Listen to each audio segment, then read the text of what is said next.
a woman tweeted, I don't know. I just don't see myself marrying a man that was already cheating on me when we were dating.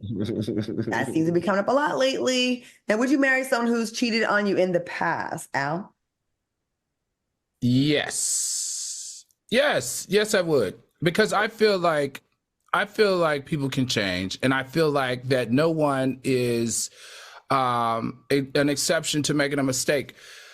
Whew, I can't believe I'm getting ready to say this. Now, listen, I don't support cheating. I don't think it's healthy. But can we just have a real conversation about cheating? And the reason, the part that I want to have when I say real is, when did cheating become like this deal breaker beyond all deal breakers? Like, people will be in love with a murderer and love them while they're in prison and when they come out. But if they cheat, they'll just throw everything out the window. People will be in love with a thief or a fraud or a liar.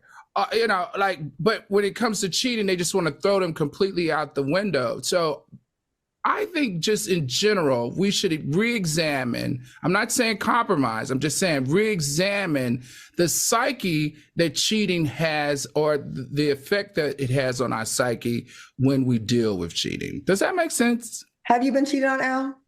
I'm sure. But like where you knew, like where you were like sick over it or heartbroken. Have you ever like had your heart broken with? I was very upset and I was betrayed. But then I had to recalibrate, because I had to say to myself, what makes me any different than 80% of Americans? 80% of Americans are cheated on.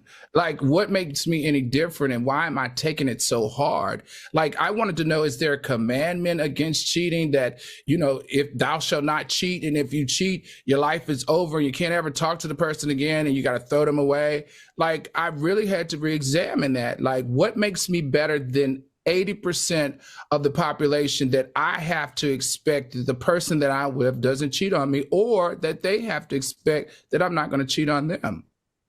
Okay, Q, what do you think? So could I marry somebody who cheated on me when we were dating?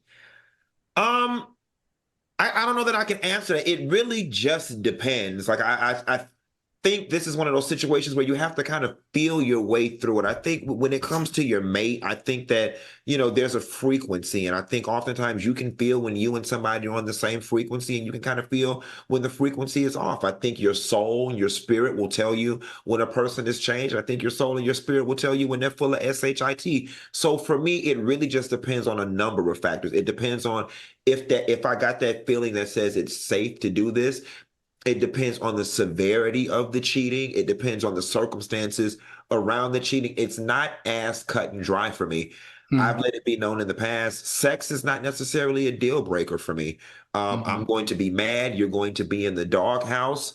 But like, if I was with somebody and him and his boys went on a boys trip to, I don't know, wherever, Bora Bora, and I found out that he, had a night of fun, a drunken night of fun, I don't know that I'm going to tear up my whole house and my relationship over that. However, if I happen to stumble upon the fact that you're telling an MFer, I love you, I miss you, can't wait to see you, and money is coming out of our household, then that's a different situation, Right. where I may have to pack my stuff and leave. So there's a multitude of factors that would determine what I do. I was asked, I was proposed to, I won't say engaged because I never really said yes to someone that he was begging me to marry him, and come to find out he was cheating. And while he was waiting for my answer, he was screwing someone that made his self-esteem feel better. And to me, it's more about your character and your integrity as a man, because you've looked me in the eye and you told me you're faithful. You've looked me in the eye and told me I'm the only one. You've looked me in the eye and told me you wanted to commit. So I think after, like, you can look me in the eye and do all that, how it'd be very difficult for me to trust you moving forward.